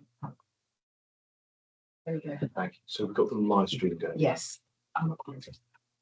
Right. Thank you very much indeed. And we will now move on to I was about to say the meat of the agenda, but it seems to have quite a good discussion so far. So item 12, which is Treasury Management Mid-Year Monitoring Report. So this is looking to the current financial year as opposed to looking to the future, which we'll do shortly. And I think Councillor Crawford, you're introducing it for us. Thank you, Chair. So this is, I'm afraid this is the first of many reports I'm going to present. So yes, apologies for me droning. Well, that's why I asked if you wanted an admin break. Why I needed a break. Yeah. So this report, which is as at the September 30th last year, details the Council Treasury activities for the first 6 months of the year, provides an update of the current economic climate, and looks ahead to the Treasury activities for the remainder of the year. It's the second statutory report the Cabinet has to consider on Treasury in respect of 24-25, and it was considered by Joint Audit and Governance earlier in the week on the 27th of January. Tables on paragraph 14 show performance for the first 6 months of the year, and as shown in the tables, paragraph 15, forecast investment interest for the year is expected to exceed budget. Good news. As discussed in paragraph 17 of the report, this is predominantly due to higher than expected balances and above budgeted interest rates achieved on new deposits. Paragraph 22 confirms there's been no need for the Council to borrow during the first 6 months of the year, and no borrowing has been forecast for the remainder of the year. The Council has remained within all its prudential indicators and counterparty limits. I therefore propose the recommendation on page 102 of the report. Joint Audit and Governance, I don't believe, had any comments to make other than they supported it. Thank you very much indeed. So it's open to the floor. Any questions or observations for Councillor Crawford? Councillor Corn. I think it's really, really wonderful to see that our kind of financial planning is being done so expertly. That actually it is just such an easy thing to be able to report on, that actually everything's going as well as we predicted, and all the indicators are giving us good signals that things are going how we anticipated. So I'm really I'd like to commend the financial planning and management of this, and obviously, you know, well done to officers for the hard work in keeping this, and obviously Cabinet member for keeping these council within the right parameters and making sure that we're doing well. Yeah, thank you. Edwards. Yeah, just echoing that. I think there was a recent article appeared, I saw it in the Daily Mail this week, about debt, council debt, and obviously ours is a nice big fat zero. And I think that is testament to exactly what Sue was saying as well. And congratulations to the team and Councillor Crawford. It's a shame about local government reorganisation that, you know. Yeah, I mean, well, that will come into the next one as we're looking forward, but yeah, so really well done. So, any other comments, or can I ask them for a proposal for the recommendations that Cabinet considers? Any comments from Joint Audit and Governance, which we have done. Notes of the Treasury Management Report that's just been presented to us is satisfied that Treasury activities are carried out in accordance with the Treasury Management Strategy and Policy, and recommends the Council to approve. Recommends to a council that they approve the report. So can I have a proposal for that, please? So that's Councillor Call and a seconder, Councillor Horsham, and all those in favour? That's unanimous. Thank you very much, Steve. Thank you. Okay, so now we'll look to the future. So we're on item 13 now, Treasury Management and Investment Strategy for 25-26, which is pages 119 of your report pack. So, Councillor Crawford. As you rightly say, this is the annual Treasury Management Strategy report for 25-26, and it's the first in a series of 3 statutory reports that Cabinet receives about Treasury Management activity for the coming financial year. All councils are required by legislation to approve an annual Treasury Management Strategy, which defines the parameters that the Council's Treasury Management function will operate within, and it sets out the Council's strategy for borrowing, Council's annual investment strategy, which sets out the criteria for selecting investment counterparties and limiting exposure to the risk of loss. The Council's prudential indicators, which demonstrate that the Council's capital investment plans are affordable, prudent and sustainable, and the Council's environmental, social and governance policy. The strategy was considered and recommended by Joint Audit and Governance also on the 27th of January, earlier than week. There are no changes to the counterparty selection criteria in the proposed strategy, which Cabinet is asked to recommend to Council. Page 3 on page 126 of the papers details the potential indicators which Cabinet is asked to recommend to Council also. Table 6 on page 135 shows the proposed counterparty lending limits. Unfortunately, there's a recommendation missing from the report. I'm sorry about that, for which officers and I both apologise. I would ask Cabinet to agree to an additional recommendation which forms part of the recommendation of the Joint Audit and Governance Committee, which is to approve the environmental, social and governance policy for Appendix E. I therefore propose the recommendations on page 116 as amended to include that additional recommendation I just referred to. Thank you. So can I just confirm that you've got that for the... Yes, we've got the 5 recommendations that are written in the report plus an additional item 6 that Councillor Corpus just read out. Thank you. Perfect. So any questions for Councillor Crawford? Yes, Councillor Horsham.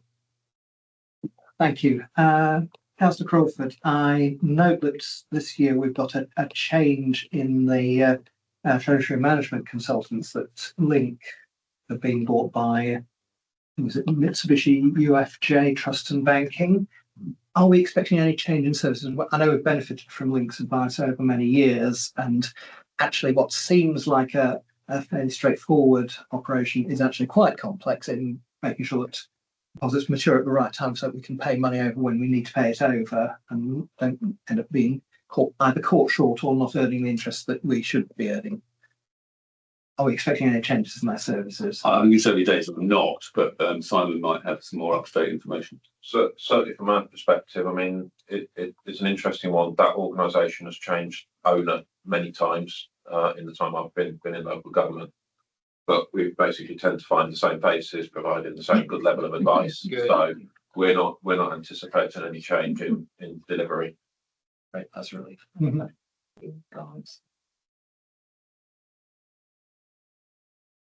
Any other comments?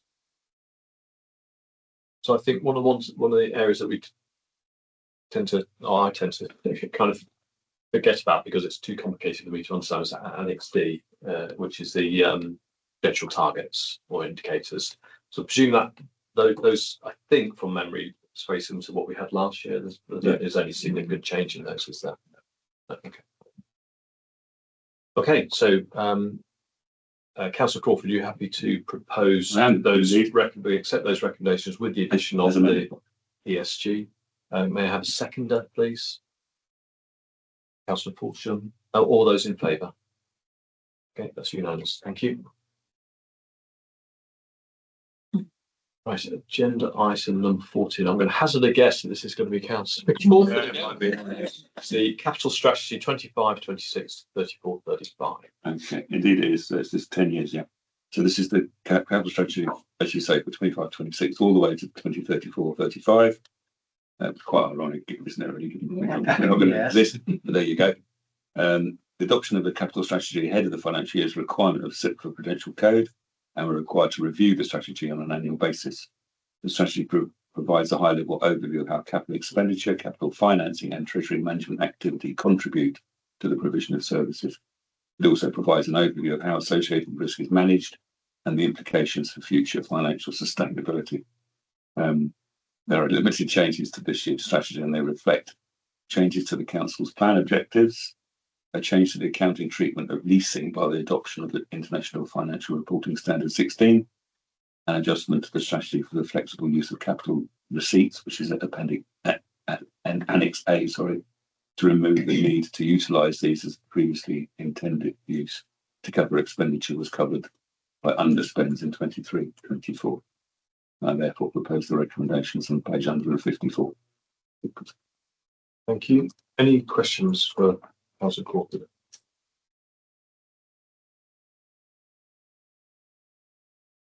Okay, that all looks very clear then. So we have a proposer then for the recommendations, which are that Cabinet recommends to Council to approve the capital strategy for 25-26 to 2034-35, which is contained in Appendix 1 of the report of the Head of Finance, and the Cabinet recommends to Council to agree the strategy for flexible use of capital receipts, which is contained in Annex A of the capital strategy. So I have the process. So that's Councillor Call, a seconder, please, Councillor Edwards, and all those in favour. Thank you. Thanks very much to you as well. Thank you for your work on that. Okay, a little bit closer, the alligator closer to the canoe, as the revenue budget and capital programme for 25-26 to 29-30. And shall I do it? Councillor Crawford. I wasn't forewarned about the alligator on the canoe. Oh, you haven't seen it? That would be unusual for you. News to me. Okay, so this report sets out the revenue budget for 25-26 and the capital programme out to 29-30. The Cabinet will recommend Council approve. The report was formally considered by Scrutiny Committee on Tuesday, I believe it was. I was there. For which an informal briefing on the budget open to all councillors were provided by the Head of Finance. And thank you for that, Simon. It was brilliant. Council will consider the budget at its meeting on Wednesday, the 12th of February. The report builds on the budget scene-setting report considered by Cabinet back in October and the budget update report considered by Cabinet in December. As members will be aware, during the period in which the budget has been worked on, the Government published its devolution white paper, which proposes that district councils will be replaced by unitary councils through local government reorganisation. However, with no definite timeline for reorganisation, the revenue budget and the medium-term financial plan and capital programme have all been prepared on the basis that the council continues to exist over the next 5 years, even though we won't.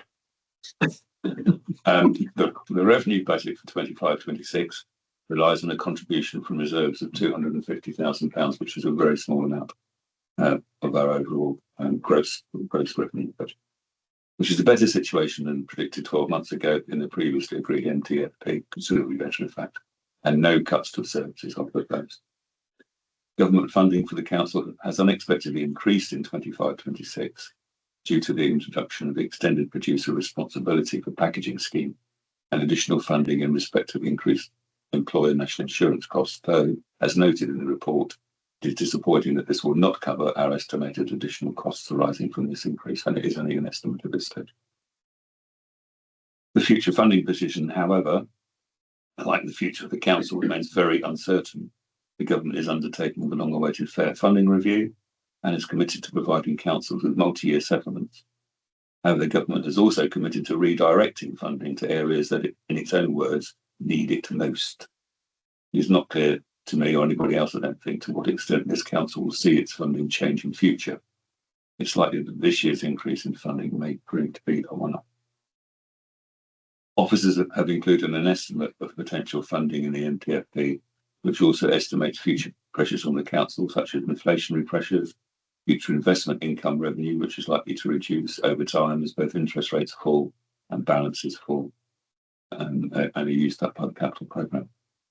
As noted in the report, the modest amount of reserve required to support the revenue budget this coming year is clearly sustainable.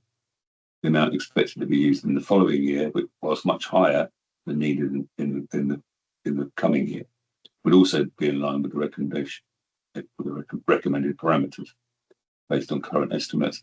However, beyond 26-27, or even potentially in late 26, if current estimates prove to be too optimistic, the use of reserves would be clearly unsustainable in the long term, and action will be required by this council to address the increasing budget gap. The report recommends an increase in council tax of £5 for Band D property for 25-26. This makes the total charge for the year for a Band D property £161.69. This is the maximum increase we're allowed to make without a referendum under the referendum rules outlined in the settlement, and represents an increase of less than 10p per week for a Band B property. On capital, the capital programme has been reviewed by officers, and the latest programme, including growth proposals, is shown in Table 2 on page 183. The ongoing increase in borrowing to fund the capital programme as usable capital receipts are used up creates an increasing revenue budget pressure for the council over the life of the NTFP at a time when there is ongoing uncertainty over future funding for the council. In light of the likely financial pressures in future years, officers intend to conduct a further review of the capital programme early in 25-26, in which all schemes that are not funded through Section 106 or government grant funding will be further scrutinised to ensure that they should proceed. So what I'd like to do now is move the recommendations as laid out on page 178 of the papers. Thank you very much. So I think there might be some discussion like that. It will be. Okay, can I open up for questions, observations, comments, please? What? I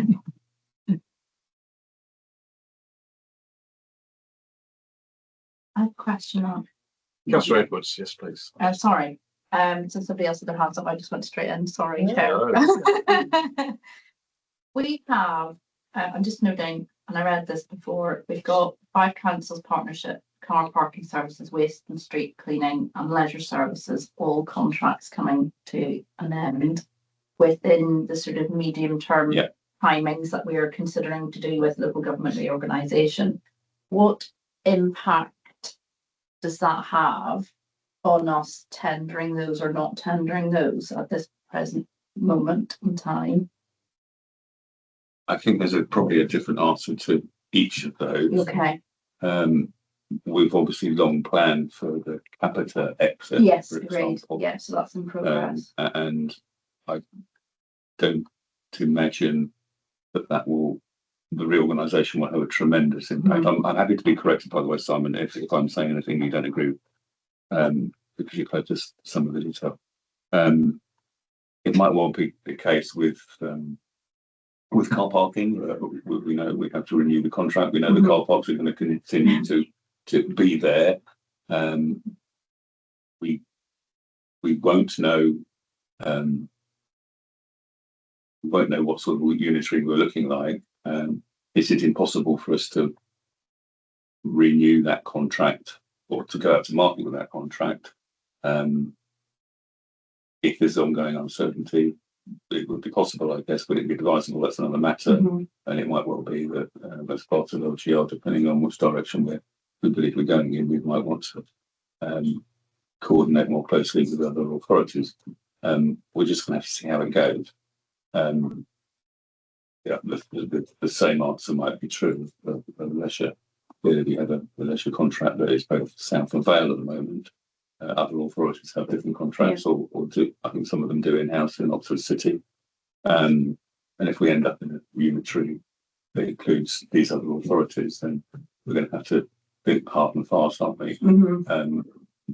In some instances, we might have an opportunity to further extend or roll over contracts. I don't know the detail of all of those contracts. We might be able to, and that might be the advisable thing. Well, I do know for sure that it adds a massive amount of additional complexity and difficulty that somehow our officers are going to have to get to grips with, and we are going to have to make decisions on Simon. Yeah, I was just going to sort of back that up, really. I mean, obviously, each case will have to be treated individually, and you know, Andy's kept the discussion high level because obviously these are commercial conversations. I think the one thing to note is the closer we get to the day when we're dissolved, the tighter the I was want to use the word handcuffs, which is probably not the right word, but basically the restrictions on our ability to take decisions become tighter. Yeah. And that's another layer of complexity as well. And you know that because eventually decisions we take will have to be seen through the eyes of the authority that comes after us. The other thing I was just going to sort of add to, and it's an interesting example. When some, as you may remember, Mendip councils in the 5 councils contract.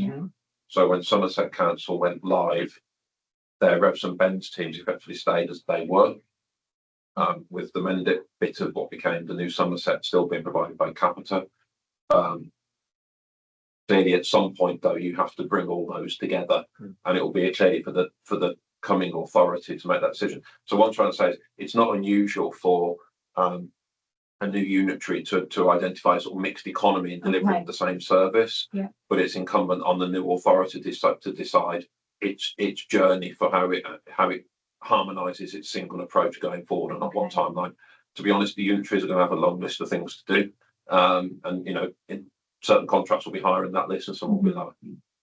And what I didn't mention actually was the waste contract. To my mind, that is by far the most important contract.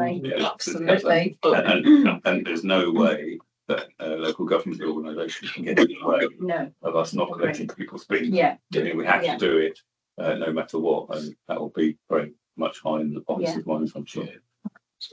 I'm assuming that whatever the future looks like, that statutory requirement is not going to change, and so we still need to develop the best value delivery in order to achieve, which means operational requirements and also budgetary availability.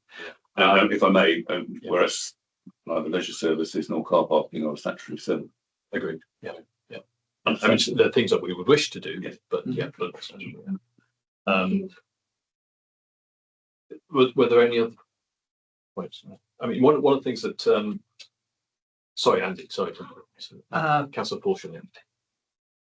One observation that I'd make is that I tend to see a lot of decision making in terms of risk, and we've noted in previous meetings that the risk of having a lot of contracts being renegotiated or renewed and put out to tender at the same time adds a lot of risk and a lot of capacity issues.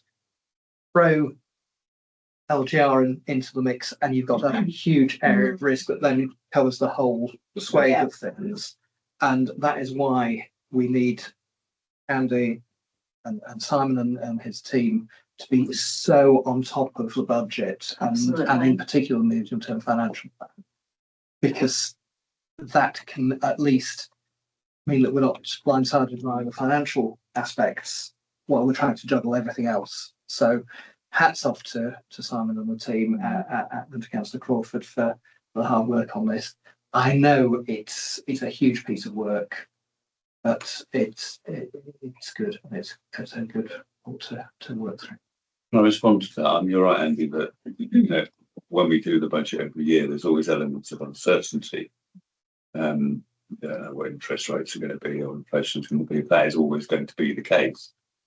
But to my mind, of all the budgets that we've had since we came into administration back in 2019, this is the most uncertain, because we have a lot of contracts that expire because we have LGR. So we're in the land of great uncertainty now. And you're right, that makes it even more important that we've got our finger on the pulse, bearing in mind that an awful lot of officer time senior officer time is going to be spent on the nitty-gritty of LGR, potential merger and all the rest of it. It does worry me that there's going to be a capacity issue. I'm aware that the LGA, I think yesterday, a couple of days ago, did write to the government asking for consideration for additional funding for councils who are going through this process to actually be able to cope with those one-off exceptional demands over the next year or so. Whether they'll get a positive reply is another matter. And I probably should have said right at the beginning of when we start talking about obviously Appendix D4 is a confidential appendices, which we've all seen and had the opportunity to read. So I'm assuming that we won't need to discuss it, but if we do, then we would have to look at going to confidential. I suspect because we've made a decision on that previously, then we're good. I mean, I think from my perspective, I think it's great that we've got thank you for providing us with a balanced budget, a recommendation for a balanced budget, which is really good. It's good to see, in particular, that we are able to achieve this without making any cuts to services. And I've already alluded to the fact that I think we're the 15th lowest in terms of council tax rates, and if you compare ourselves with some of our local neighbours, we're considerably lower. So I think it's real credit to the officers for what you do with that money. It is well spent. What concerns me though is as we get into the later years of the medium-term financial plan, and you will see in there that we are starting to eat into our reserves. But the reality, of course, is that we still need to keep some reserves because we don't know what's going to come up in the future, and whatever the future council looks like, we have to be still able to hand over a working council. So we could dip into the reserves and spend them all, and that would be great. We can have a theme park in every village if that, but the reality is that we have to be fair and honest in what we're being asked to do. So very happy with the first year, and legally it is the first year that we have to have as a balanced budget. The last ones we have to show that we are considering it, and we have done so. The officers have presented with that. I think there are some uncertainties. LGR, the cost for LGR, I think possibly puts us at a little bit of a risk there. And we may well be in a position this time next year when we're discussing this, where actually we won't be able to say there are no cuts to service. We will be saying that we need to. I was told off by a senior officer for using the phrase "find savings," and savings are things that we have set aside money for, but we don't need to spend it on. I.e., we're not doing it. We're past that. That ship has already left the dock.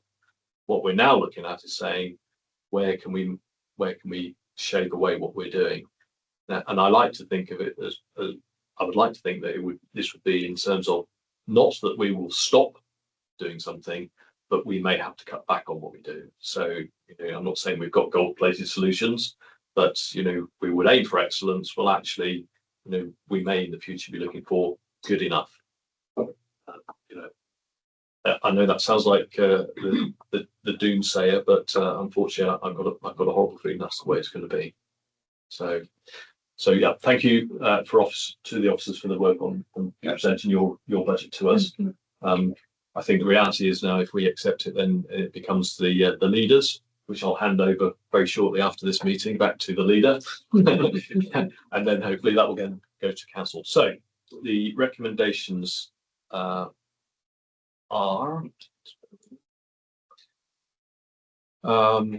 that Cabinet recommends to Council that it sets the revenue budget for 25-26 as set out in Appendix A1 to this report. It approves the capital programme for 25-26 to 29-30 as set out in Appendix D1 and D2 to this report, together with the capital programme changes as set out in Appendix D3 and Appendix D4 to this report. Sets the Council's prudent limits as listed in Appendix E to this report, and sets the Council's medium-term financial plan to 29-30 as set out in Appendix F to this report.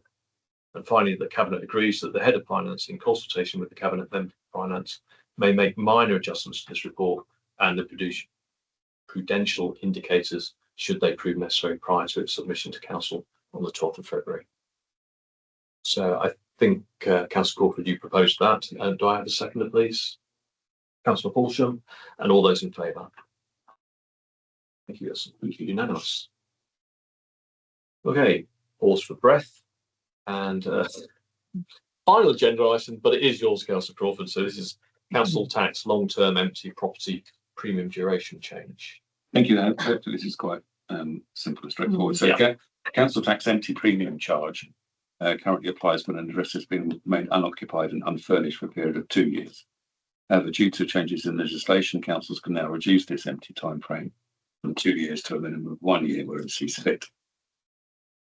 This obviously to get housing back into the market and be occupied rather than sitting there empty. The purpose of this report is to enable the council to adopt an amended or reduced empty duration before a premium becomes applicable. As such, from the commencement of 26-27 financial year onwards, this council intends to reduce its empty duration to 1 year, adopting all exceptions from any change laid out within the recent supporting council tax regulations. And these exceptions recognise and take into account of instances and certain situations where it would be unfair or inappropriate for this duration change to apply, and they're all detailed within the report. The change should help strengthen the incentive for owners of empty houses to bring them back into use sooner where that is possible. Therefore, Cabinet is recommended to approve the proposed long-term empty premium duration change as set out in this report. Thank you, Councillor Crawford. Any questions or comments? Councillor Pickers. Yeah, I think it's a wise move to make, and why wouldn't we do it? Just a pity we can't extend it to apply to hotels as well, isn't it? Won't want to live in Abingdon, you mean? Maybe other hotels are available. Thank you. Councillor. I can't seem to see it in here, but just a query, and I completely support this, by the way. But I do understand that in some circumstances, as in probate situations, where things can be extended quite significantly, as that kind of. That is one of the exceptions, I think. I'm sure if Trevor's on the line. Trevor is online. He's online, yeah. I'm pretty sure I've got the paper pretty much better than you. Hi, Trevor. Hi, Trevor. Hi Yeah, there. please. Yes, it is. That is one of the listed exceptions that's detailed in the report. As soon as probate's granted, which can take several months, you would then get an additional 12 months on top of that as well, just to cater for that scenario. So that's listed under Class I. And is that time frame? Thank you for answering that, by the way. Is that time frame kind of, does it fit with most probate resolutions? It's difficult to say. I mean, you can have probate granted within a matter of months, or where there's family disputes or certain squabbles, it can drag on. But whilst probate's not been granted, then they're exempt under Class F of the council tax exemptions anyway. So there is no council tax payable. The main reason for this is because you've got scenarios because the clock starts ticking for the long-term empty premium as soon as the property is empty and unfurnished. So in theory, it could run alongside a Class F exemption. So on day one of when probate's been granted, in theory, you could be stung straight away with a premium charge. So this will prevent that from happening, and it will grant an additional 12 months leeway. So it just provides a great deal more flexibility. That's perfect. Thank you very much. Appreciate that. Thanks, Trevor. Any other points? No. Okay. I mean, to me, this makes perfect sense. We're trying to get property, make it more available, but there are those exemptions in there that protect, residents when they can't use their property for good reasons. So, if I may as well, yeah, Google is to be believed. The average time it takes up to wind an estate under probate is 9 months. Oh, okay. Obviously, that's the average. Okay, can I have a proposer then for the recommendations that I'll go through because there's not many. Cabinet recommends to Council that with the effect of the 1st of April 2026, the following amendments are made to the Council's long-term empty property premiums, LTEP from now on. A, to reduce the current empty property duration allowed prior to council tax LTEP commencing down from 2 years to 1 year. This change is provided for within the Levelling Up and Regeneration Act 2023. And then B, adopting all LTEP exemptions laid out within the council tax prescribed classes of dwellings and consequential amendments in brackets England Regulations 2024. Sometimes you regret starting things, don't you? Published on the 1st of November 2024, listed within the body of the report below. So can I have a proposal, please? That's Councillor Crawford, a seconder. Councillor Edwards, and all those in favour? Okay, so we are now at the end of the agenda. So can I just thank all the officers involved in producing these reports? And there's some really important things that have been presented here. And there's a level of complexity that trying to pull all these things together at a busy time of the year and with the level of uncertainty that we have. So please, will you take our thanks back to all officers involved? And it is much appreciated. So unless there are any final hand grenades for me, go for it, Councillor Pighill. It's just a little request for people presenting items. Can I remind people that there are 2 ways of viewing an agenda and the items? You can either have the whole report pack, or you can go to the agenda on the website and click on each item individually. Yep. If you do that, you don't get the big page numbers.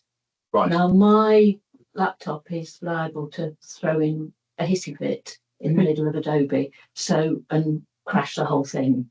It's done that before in a cabinet meeting. So I tend to go item by item. Right. So would it be possible for people to introduce items to use the paragraph numbers rather than the page numbers? Because if you look at the whole agenda pack in one report, it's continuous numbering up to 200 odd or Yeah, whatever. indeed, yeah. But if you do item by item, it's the pages are usually numbered, if at all, within the report. Indeed, yes. So So they're you not may the same. you may have report A.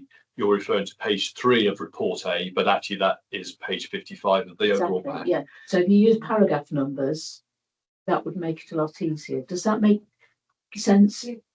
Either that or could get the laptop fixed. But Yeah, that sounds like might be an easier option. But can we ask Democratic Services just to look at whether there's a way of doing it? I'm not sure that there is, if I'm honest, because no, it's going you would end up with which para 3B are you referring to? Is it report 1, 2, or 5? I was going to make an observation about that, because if I think about the Treasury Management report, which is a report with a number of appendices, there's actually more than one table 3. Yeah. So, and also, if you're doing it your way, presumably you'd have to open up all the different documents that back up the Treasury Management strategy. Yeah, I do have to do it that way. I'm going to, but yeah. Remember, you have to test about get a new computer. Yeah. It is a valid point, and I hadn't actually twigged why. Sometimes I had the whole document numbers, and other times I didn't. Now you've answered that for me. And also, if somebody's say following it, like a cabinet meeting at home or something remotely, they might choose to download the whole report, or they might just click on the item that they're particularly interested in. Yeah, given that in the case of finance reports, there tends to be a zillion appendices as well. We can certainly ask Dem Services to have a look at it. It may come down to just a bit. Yeah. Those people who are introducing reports to be a little bit clearer about the full title of the report, so people have got time to open the the relevant one. I don't know. Yeah. Any other comments before we close? No? Okay. Thank you very much indeed for your time today. Much appreciated. Thank you. Very much. Closing the meeting. Thank you. Right. All right, Andy.